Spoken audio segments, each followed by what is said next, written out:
You know what? Christians need to recognize, the world hates disciples. I don't know why. They just refuse to see that as a thing.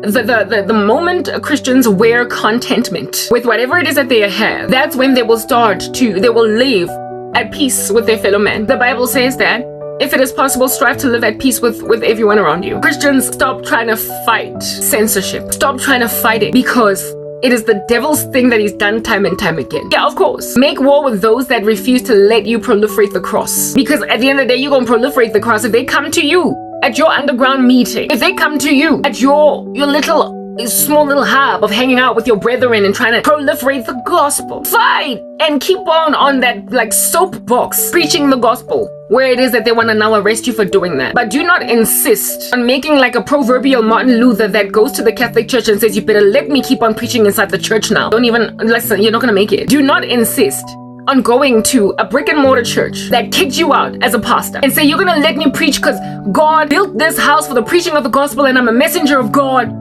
And so you don't get to kick me out. They kicked Jeremiah out of the synagogue. They would not let him hang out in the temple. Well, not so much synagogue, but the temple. He was banished from the temple. Jeremiah did not try to fight and wrestle and jostle and out here be handling kadi jeresidi washing. Jehoiakim, instead he sent Baruch, seeing as he was banished from the temple with a scroll. Jehoiakim, of which made a decision that he's going to burn that scroll. Jeremiah did not insist on going in there on some, listen, I am a true prophet of God and I belong more so than any other person over here in this temple because of my allegiance to God. You don't get to kick me out when you're not the real deal. You don't get to kick me out of God's people's place when you're not the real deal. You're not going to make it on that day. They have a history, these here randos, of kicking us out of spaces that God raised up for no other reason but to proliferate the cross. God raised up social media for no other reason but to proliferate the cross. He's doing no other thing but gathering for himself a people for his own possession.